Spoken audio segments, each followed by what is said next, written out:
Изминатиот викенд во Струмица се одржа првенствениот турнир во младежка конкуренција на кој извонеден успех постигна младинките на УГД Студент. Тие во голема борба извојуваат драгоценна победа против секогаш силната екипа на Наковски волеј, кој важеше за фаворит, имајќи во предвид дека играат на домашен терен.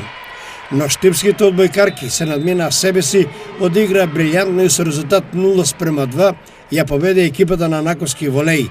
По сетови резултатот беше 20:25 и 15:25. Ова беше втор првенствен турнир во кој екипата на УГД Студент ја забележа четвртата победа, а во нивната група се уште екипите на Валандово и на Провишти.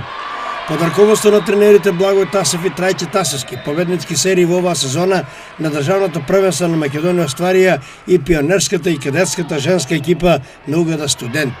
Тие во нивните групи засега имаат забележано по 2 победи и се на водечките позиции на првенствените табели.